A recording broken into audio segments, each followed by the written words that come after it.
Hi friends, first of all ரொம்ப நன்றி நம்ம சேனலை சப்போர்ட் பண்ணுற ஒவ்வொரு நண்பர்களுக்கும். ஸோ நாளை மார்க்கெட்டுக்கான ஒரு வியூவை பார்த்துடலாம். ஸோ ஃபஸ்ட்டு நம்ம மார்க்கெட் எப்படி இருந்தது அப்படின்னா, ஆ, நம்ம மார்க்கெட் வந்து ஒரு கேப் டவுன் தான். பட் அந்த கேப் டவுன் வந்து எஸ்ஜிஎக்ஸ் நிஃப்டி இண்டிகேட் பண்ணது என்ன அப்படின்னா, இன்றைக்கி மார்னிங் வரைக்கும் ஒரு ஃப்ளாட் ஒரு 100 பாயிண்ட் தான் டவுனில் இருக்கும் அப்படின்ட்டு. பட் நம்ம மார்க்கெட் ஓப்பன் ஆனது என்னமோ வந்து பார்த்திங்கன்னா ஒரு 175 பாயிண்ட் டவுனு.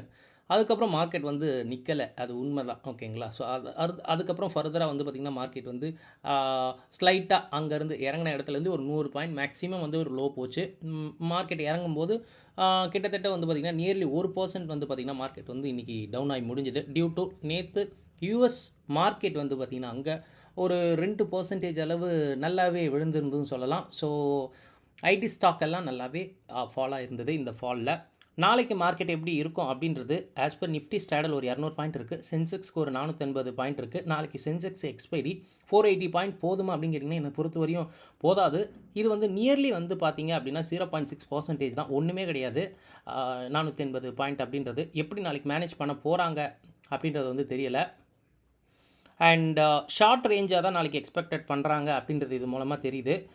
இந்தியா விக்ஸ் இன்றைக்கி ஒரு 15.5க்கு மேலே போயிடுச்சு, ஒரு 6-7% மேலே போயிட்டு அகெயின் அது வந்து மைனஸ் நியர்லி 1% வந்து இறங்கினது ஒரு ஆச்சரியமாக தான் இருக்குது. இது என்ன சொல்லுது அப்படின்னா நிறைய விஷயங்களை சொல்லுது. லைக் வெட்னஸ்டே மார்க்கெட் லீவ் அப்படின்றதுனால இன்றைக்கே ப்ரீமியம் டிகே எக்ஸ்ட்ராவாக இருந்தது. லைக் சென்செக்ஸில் கிட்டத்தட்ட வந்து பார்த்திங்கன்னா இப்போ 480 இருக்கா, நேற்று கிட்டத்தட்ட 735 இருந்து ஒரு 300 பாயிண்ட் டிகே இதில்.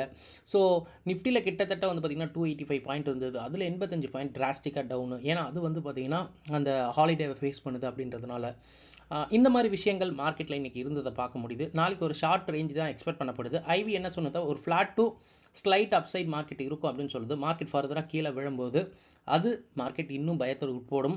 ஸோ ஸ்லைட்டாக மார்க்கெட் ஒரு 100-150 பாயிண்ட் வரைக்கும் ஈஸியாக வந்து ட்ராவல் ஆகலாம் இஃப் இன்கேஸ் ஏதாவது நியூஸ் வர பட்சத்தில். இது வந்து பார்த்திங்கன்னா நிஃப்டி இது ஆட்டோமேட்டிக் ஸ்ட்ராடல் எடுக்கும்போது ஸ்டார்ட் ஆஃப் த டே வந்து 254 இருந்தது. பட் எண்ட் ஆஃப் டே வந்து பார்த்திங்கன்னா ஒரு 199. ஸோ இன்றைக்கி இன்ட்ராடேலே ஒரு 55 பாயிண்ட் நல்ல ஒரு டிகே. பட் நேற்றுலேருந்து கணக்கு எடுக்கும்போது ஒரு 285லேருந்து 199 சொல்லும்போது 85 பாயிண்ட் வந்து டிகே இருந்தது அப்படின்றது சொல்லலாம். இது ஒரு நல்ல டிகே ஆக்சுவலாக. அண்ட் சென்செக்ஸ் ஆப்ஷன் செயினில் பார்க்கலாம் நாளைக்கு. ஏன்னா இதோட எக்ஸ்பைரி 74,600 அடுத்த மணி வச்சிருக்கு. கிட்டத்தட்ட கம்பைண்டாக ஒரு 480 ப்ரீமியம் இருக்குது. அப்போது மேலே ஒரு 500 பாயிண்ட், கீழே ஒரு 500 பாயிண்ட் தான் நாளைக்கு ஒரு ரேஞ்சாக இருக்கும் அப்படின்றது வந்து தீர்மானம் பண்ணப்பட்டிருக்கு. ஸோ கிட்டத்தட்ட 75,000 கால் ஆப்ஷன் நல்ல ஒரு அடிஷனுக்கு உட்பட்டிருக்கு. ஸோ கம்ஃபர்டபுள் ஐவி என்ன சொல்லுது அப்படின்னா மேலே வந்து ஒரு 500 பாயிண்ட் தாங்க, அதுக்கு மேலெலாம் வந்து கம்ஃபர்டபுளாக இல்லை. கீழே எவ்வளோ 100 பாயிண்ட் கீழே போனாலும் கம்ஃபர்டபுள் வந்து இல்லை அப்படின்ற மாதிரி இருக்குது. அதனால தான் நான் சொன்னேன் ஒரு ஃப்ளாட் டு ஸ்லைட் அப்சைடு வந்து மார்க்கெட் இருக்கலாம். இல்லை மார்க்கெட் வேகமாக இனிஷியலாகவே ஒரு கேப் டவுனு, இனிஷியலாகவே ஒரு கேப் அப்பு, நல்ல வேகமாக ஒரு சிவியராக ஒரு மூவ் இருந்தது அப்படின்னா மார்க்கெட் அந்த டைரெக்ஷனை ஃபாலோ பண்ணுறதுக்கான வாய்ப்பு இருக்குது. அதனால தான் வந்து பார்த்திங்கன்னா இங்கே வந்து ஐவியுமே மேலே ஏற பயமும் இருக்குது அப்படின்ற மாதிரி இருக்குது. ஸோ ரேஞ்சுக்குள்ளே சின்ன ரேஞ்சுக்குள்ளே மார்க்கெட் வந்து முடிய வாய்ப்பு இல்லை. ஏதாவது நியூஸ் வந்து வேகமாக பிடிச்சிக்கும் போது மார்க்கெட் அந்த சைடு போக வாய்ப்பும் அதிகமாக தான் ஹெவியாக இருக்குதுன்னு சொல்லலாம். எஸ்ஜிஎக்ஸ் நிஃப்டி ஒரு ஃப்ளாட்டாக தான் இருந்துகிட்டு இருக்குது. இது லோட் ஆயிடுச்சா இல்லையான்னு தெரியல. ஸோ 0 அப்படின்ற மாதிரி தான் ரொம்ப நேரமாக காட்டிகிட்டு இருக்கு. பார்க்கலாம். அண்ட் இது நேற்றோடைய டேட்டா. இன்னையோட டேட்டா நம்ம டைம் ஒரு 7:30 மணிக்கு மேலே வரும். அதில் எஃப்ஐ இண்டெக்ஸ் ஃபியூச்சர்ஸ் என்ன வேல்யூ இருக்குன்னு பாருங்கள், ஒரு ஐடியா கிடைக்க வாய்ப்பு. எஸ்என் நம்ம போடுற வீடியோ கண்டிப்பாக உங்களுக்கு ரொம்ப ஹெல்ப்ஃபுல்லாக இருக்கும்னு நினைக்கிறேன். அப்படி ஹெல்ப்ஃபுல்லாக அந்த வீடியோ லைக் பண்ணிட்டு அப்படியே பாருங்கள். அண்ட் ஃபர்ஸ்ட் டைம் நம்ம சேனல் இப்போ தான் நீங்கள் பார்க்குறீங்கன்னா நம்ம சேனலையும் சப்ஸ்கிரைப் பண்ணிக்கோங்க. மொதல் விஷயம், இன்றைக்கி மார்க்கெட்டும் ஃபால் ஆச்சு. பட் கேப் டவுன் தான். கேப் டவுன்லேருந்து ஒரு 50 பாயிண்ட் தான் டவுன் ஆகி முடிஞ்சிருக்கு. பட் இன்றைக்கி வால்டாலிட்டியும் ஃபால் ஆகிருக்கு, டிகேவும் ரொம்ப ஃபால் ஆகிருக்கு. இதுக்கான காரணம் ஒரு நாள் வந்து லீவ் இருக்குது அப்படின்றதுனால தான். பட் இது வந்து டிராஸ்டிக்காக இருக்குது. ஸோ ஆப்ஷன் பையிங் பண்ணுறவங்க ரொம்பவே வந்து கஷ்டமாக இருக்கும். ஏன்னா அந்த ஒரு நாளோட டிகே இன்றைக்கே வந்து பிரதிபலிச்சிடுச்சு. நாளைக்கு கொஞ்சம் நல்லாவே இறங்கும் அப்படின்ற மாதிரி தான் எனக்கு தென்படுது. பார்க்கலாம். ஸோ அதனால் ஆப்ஷன் பையிங் ரொம்பவே கஷ்டம் அப்படின்றது நேற்று வீடியோவில் சொன்னோம். ஸோ கொஞ்சம் உஷாராக ட்ரேட் எடுங்க. இந்தியா விக்ஸ் இன்றைக்கி வந்து பார்த்திங்கன்னா ஒரு 7% மேலாம் போயிட்டு அகெயின் வந்து 0.6% முடிஞ்சிருக்கு. ஸோ வால்டாலிட்டி கொஞ்சம் கூல்டவுனாக இருக்குது. So expected volatility slight to அதாவது ஃப்ளாட் டு ஸ்லைட் அப்சைடாக இருக்க வாய்ப்பு. அதுக்கு மேலே ஏதாவது நியூஸ் ட்ரிகர் பண்ணிச்சு அப்படின்னா அந்த சைட் ட்ரெண்டு வந்து போக வாய்ப்பு. டெக்னிக்கல்ஸை பொறுத்தம்போது லாஸ்ட் 2 டேஸோட ஐஎன் லோஸை மார்க் பண்ணிக்கோங்க. அதை உடைக்கிற பட்சத்தில் ஐஎன் லோஸை உடைக்கிற பட்சத்தில் மார்க்கெட் அந்த சைட் ட்ரெண்ட் ட்ராவல் பண்ணலாம்.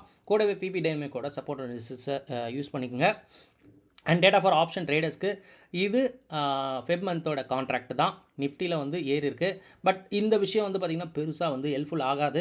நான் வந்து பார்த்திங்கன்னா கிட்டத்தட்ட 99% ரோல் ஓவர் பார்த்துருக்கேன் இப்போது இந்த டேட்டா வந்து ஓகேங்களா. ஏன்னா ஃபெப் மந்த்தை கழட்டி விட்டுட்டு ஆப்வியஸாக வந்து பார்த்திங்கன்னா மார்ச் மந்த் கான்ட்ராக்டை ரிலீஸ் பண்ணியிருக்காங்க. மார்ச் மந்தில் நிறைய கான்ட்ராக்ட் வந்து இப்போ எழுதியிருக்காங்க. அப்போ என்ன நடந்திருக்குன்னா ரோல் ஓவர் இன்னிலேருந்தே ஸ்டார்ட் ஆகிடுச்சு. அண்ட் நாளைக்கும் ரோல் ஓவர் இருக்கும் அப்படின்ற மாதிரி நம்புகிறேன். ஸோ இந்த ஃபியூச்சர் வெர்சஸ் ஸ்பாட் வந்து பார்க்கும்போது என்ன இண்டிகேட் பண்ணுதுன்னா அகைன் அந்த ஸ்லைட் அப்சைட் மார்க்கெட்டில் இருக்கும் அப்படின்ற மாதிரி தான் எனக்குமே தோணுது. ஏன்னா மேக்ஸ் பைனும் எல்லா ஸ்டாக்குக்கும் எல்லா இண்டெக்ஸுக்கும் மேக்ஸ் பைன் வந்து ஐஎஸ் சைடில் தான் இருக்குது. ஸோ அதை மேட்ச் பண்ணுறதுக்காக அட்லீஸ்ட் பாதி தூரமாக மார்க்கெட் போக வாய்ப்பு அப்படின்றதுனால பார்க்கலாம். ஒரு ஸ்லைட்டான ஒரு அப்சைட் தான், ரொம்ப அப்படின்ற மாதிரிலாம் இல்லை. பார்க்கலாம். அதை மார்க்கெட் வந்து பார்த்திங்கன்னா அடித்து இறக்காமல் இருந்தாலே எனக்கு போதுமானது அப்படின்ற மாதிரி தான் இருக்குது. பிசிஆரை பார்க்கும்போது நிஃப்டி கொஞ்சம் ஷேடாக இருக்குது. மற்றபடி வந்து பார்த்திங்கன்னா பேங்க் நிஃப்டியும் மிட் கேப் நிஃப்டியும் நல்லா ஷேடாக இருக்குது. இதுக்கான காரணம் நிஃப்டியில் ஐடி ஸ்டாக்ஸ் ரொம்பவே வந்து ஃபாலோ ஆயிருக்குன்னு சொல்லலாம். ஸோ ரொம்ப ரீசெண்டாக ஒரு வாரத்தில் எது ரொம்ப ஃபாலோ ஆயிருக்கு அப்படின்னு பார்த்திங்கன்னா ஐடி இண்டெக்ஸ் தான் ரொம்பவே ஃபாலோ ஆயிருக்கு. இது வந்து ஒரு கஷ்டமான விஷயம் அப்படின்னு சொல்லலாம். அண்ட் ட்ரேடிங் ஐடியா ஏதாவது இருக்கா அப்படின்னு பார்த்தீங்கன்னா ஐவி ரேஞ்சு அகைன் சொன்னது ஃப்ளாட் டு ஸ்லைட் அப்சைட் இருக்கலாம். நிஃப்டியோட ஸ்டாடல் ப்ரீமியம் ஒரு 200 பாயிண்ட் இருக்குது. சென்செக்ஸ் வந்து ஒரு 480 பாயிண்ட்டு. அண்ட் குளோபல் மார்க்கெட்டில் யூஎஸ் ஃபியூச்சர் 1% ஏறி இருக்குது. அவன் நேற்று இருக்குது 2% இறங்கினா இன்றைக்கி 1% ஏன் ஏறான் அப்படின்றது கண்டிப்பாக தெரியல. இது வந்து ஒரு ரீட்ரேஸ்மெண்ட்டாக இருக்கும் அப்படின்ற மாதிரி இருக்குது. அங்கேயும் ஐடி ஸ்டாக் எல்லாம் வந்து ஃபாலோ ஆனதெல்லாம் இன்றைக்கி நம்ம மார்க்கெட்லேயும் வச்சு ஐடியை வந்து செஞ்சு விட்டுட்டாங்க அப்படின்ற மாதிரி தான் சொல்லி ஆகணும். டோட்டலாக சம்மரி பார்க்கும்போது என்ன இருக்குது அப்படின்னா பேங்க் நிஃப்டியும் அண்ட் பேங்க் ஸ்டாக்ஸும் மிட் கேப் ஸ்டாக்ஸும் ஓரளவு ரெக்கவர் ஆயிருந்தது. பட் நிஃப்டி ஆகலை. இதுக்கான காரணம் கண்டிப்பாக ஐடி செக்டார் தான் சொல்லி ஆகணும். ஸோ 22,500 சப்போர்ட் இருக்கும் அப்படின்ற மாதிரி எனக்கு தோணுது. இமீடியட் ரெசிஸ்டன்ஸ் அந்த 22,800 இருக்கும். ஆக்சுவலாக அது ஒரு நல்ல ஒரு சப்போர்ட்டாக இருந்தது சைக்கலாஜிக்கலாக. பட் அது வந்து உடச்சிருச்சு. பட் இப்போ அது வந்து பார்த்திங்கன்னா ஒரு இமீடியட் வந்து ரெசிஸ்டன்ஸாக மார்க்கெட் இருக்கும். ஸோ வேகமாக ஏறிச்சுன்னா மார்க்கெட்டை ஃபஸ்ட்டு அங்கே தான் டெஸ்ட் பண்ணோம். லெட்ஸி பார்க்கலாம். அதுக்கான வாய்ப்பு ரொம்ப பிரகாசமாக இருக்குது. 22,500 ஒரு சப்போர்ட்டாக இருக்கவும் வாய்ப்பு ரொம்ப அதிகமாக இருக்குது. பிகாஸ் அது வந்து பார்த்திங்கன்னா ஒரு சைக்கலாஜிக்கலாக ஒரு அடல் பாயிண்ட்டாகவும் இருக்குது அப்படின்றது தான் காரணம், வேறு எதுவும் இல்லை. செக் பண்ணுங்கள். நாளைக்கும் டிகே ரொம்ப ஃபாஸ்ட்டாக இருக்கும். ஸோ ஆப்ஷன் பையிங் எடுக்கிறீங்க அப்படின்னா இந்த 2 நாள் விட்டுருங்க. இந்த எக்ஸ்பைரி விட்டுருங்க. நம்ம அடுத்த எக்ஸ்பைரி கூட பண்ணிக்கலாம். ஏன்னா டிகே ரொம்ப ஃபாஸ்ட்டாக இருக்கும். வால்டிலிட்டி இருக்கும் அப்படின்றதுனால டைரெக்ஷன் கண்டுபிடிக்கிறதே கஷ்டம். ஸோ இதில் டிகே ஃபாஸ்ட்டாக நடக்குதுன்னா கொஞ்சம் உஷாராக இருக்கணும் அப்படின்றது தான், வேறு எதுவும் இல்லை. செக் பண்ணுங்கள். இவ்வளோ விஷயம் நம்ம பேசியிருக்கோம். இதெல்லாம் ஆல்ரெடி மார்க்கெட்டில் அவைலபிளாக இருக்க டேட்டா தான். இந்த வீடியோ உங்களுக்கு நாளை ட்ரேடிங்க்கு ரொம்ப ஹெல்ப்ஃபுல்லாக இருக்கும்னு நினைக்கிறேன். இந்த வீடியோ பார்த்ததுக்கு ரொம்ப நன்றி. தேங்க்யூ. ஜெய் ஹிந்த்.